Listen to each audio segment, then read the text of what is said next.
Hello, Falcons fans. Back to answer more of your questions that have been submitted via Voices Heard on AtlantaFalcons.com as we get ready for Russell Falcons training camp, which is set to start August 1st here in Flowery Branch, Georgia. Not too late to ask your questions if you go to AtlantaFalcons.com/Voices Heard. Now, again, Russell Falcons training camp coming up, the marquee event of the preseason for the Falcons. Practices are open to the public. You can go to AtlantaFalcons.com/training camp to get a list of those. Again, many of them are open to the public. So I saw a few questions on the boards and on the Voices Heard widget asking about bringing kids to camp, when could perhaps bring grandchildren out to see the Falcons, and that would be the best time to do it during one of those training camp practices. And you can also call the main line to get the hotline information to find out when practices are and if any are canceled due to inclement weather. Again, AtlantaFalcons.com/training camp for all that training camp information.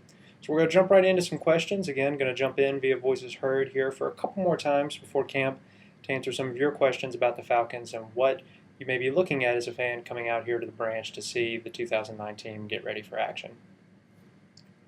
First question, Falcons MVP 181 asks, I've been reading a lot of magazines about how Harry Douglas is going to be a breakout player this year. How do you feel about this, and could he possibly move ahead of Jenkins to become the number 2 receiver? Well, earlier in this whole routine of asking questions and answering questions, I mentioned that Harry Douglas may be one of the guys who benefits the most from a Tony Gonzalez addition, with Tony Gonzalez opening the field, allowing Harry Douglas some extra running room from the slot receiver position in the middle of the field. And he's also a great special teams player, which I wrote on AtlantaFalcons.com this week and kind of recapping what the team has in terms of punt returners and the like. Harry Douglas is probably going to make a huge impact at that, and if you look at big plays, that's where I see him making big plays, at least initially. In terms of a number 2 receiver, the team went out and re-signed Michael Jenkins before the end of the 2008 season, so they're very high on him, like what he can do, and you see what he did against that Chicago team there at the last minute to catch that pass and set up the field goal there by Jason Elam. So, there's always going to be competition, but I think Harry Douglas was drafted, brought in to be a slot receiver, not necessarily a pure slot receiver. That won't always be where he plays, but at this point in his career, I think that's where he'll be making the most impact.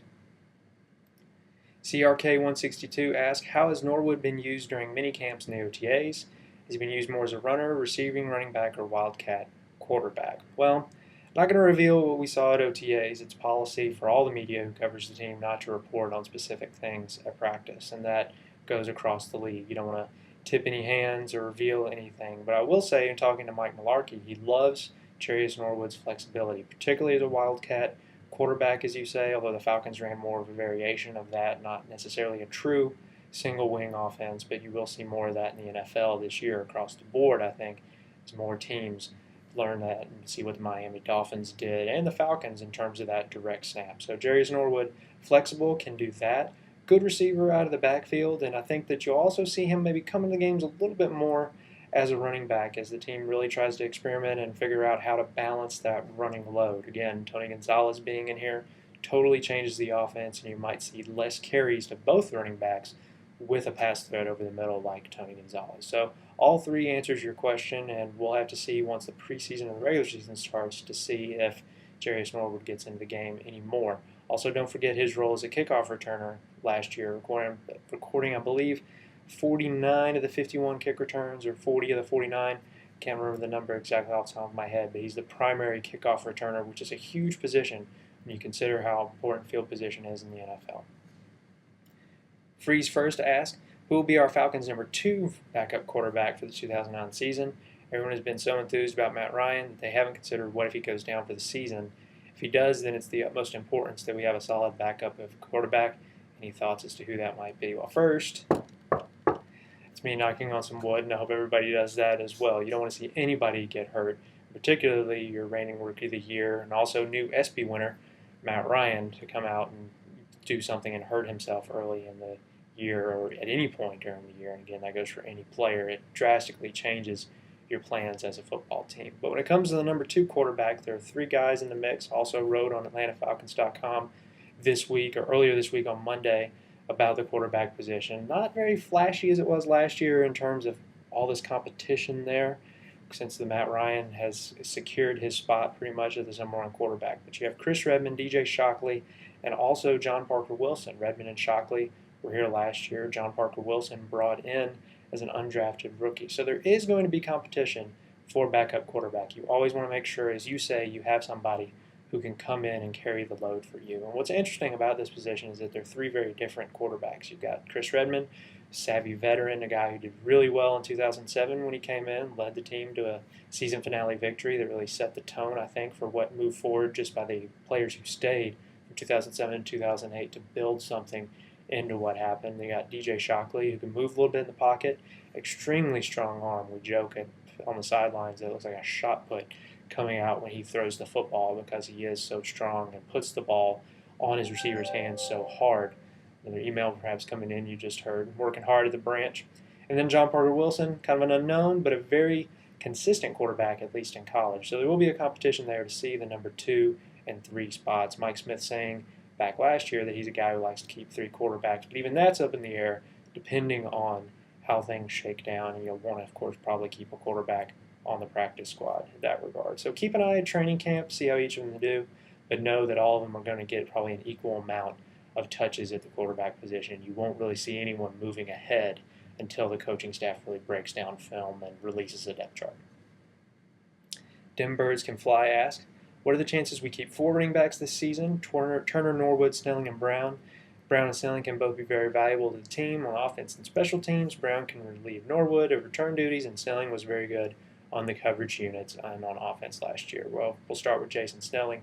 Jason Snelling actually led the team in special teams tackles, so he's going to be a guy that look to see what he does on other parts of the field besides offense, and he's probably the running back, too, that maybe most mirrors the running game of Michael Turner, and he did extremely well, especially later in the season when he got worked into the offense a little bit. Of course, you got Jarius Norwood and Michael Turner.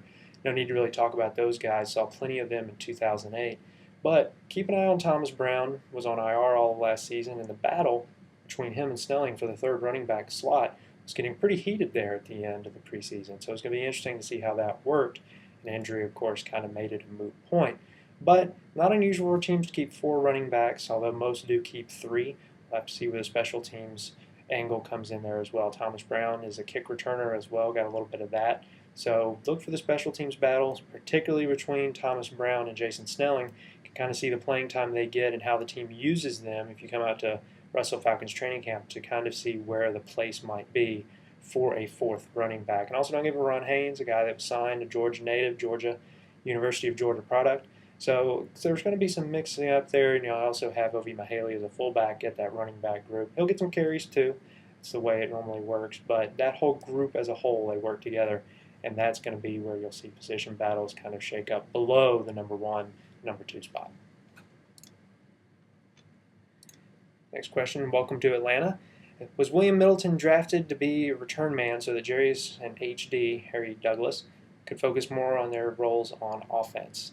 Good question. I looked at William Middleton's bio, kind of did some research. It's more in high school where he's had some major return experience, but he definitely has the skill set to be a return man. But I think when you look at the way this Falcons roster is kind of set up, and you look at Jarius Norwood, who's a number 2 running back last year, Harry Douglas, who's a number 3 wide receiver, it's okay to have those guys filling those roles. Now, obviously, you would want to have a specialist at every position if you could, but you have to play multiple positions around there. So when you come out to Russell Falcons training camp, you'll see a lot of corners, a lot of wide receivers taking some reps at punt return. That's twofold. One, you're going to have some guys just kind of giving each other a rest. You're going to want to make sure that nobody gets tired out during practice.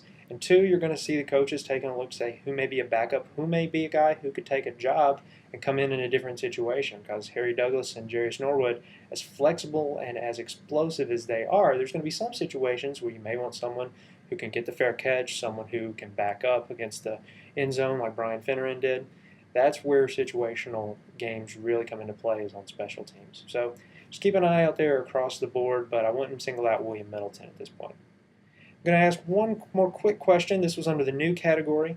Brent Grimes is good enough to play nickelback. Will he start any games in 09? Well, if you pay attention to Dominique Foxworth's Twitter account, I can't remember it off the top of my head, he said, hey, keep an eye on Brent Grimes. And I like Brent Grimes as well. He's very athletic, the most athletic player on the team. But he goes into that group as one of the younger players, and that's really where you're going to see a lot of young exuberance there at the cornerback position to see who can come out on top. But not making any guarantees just yet.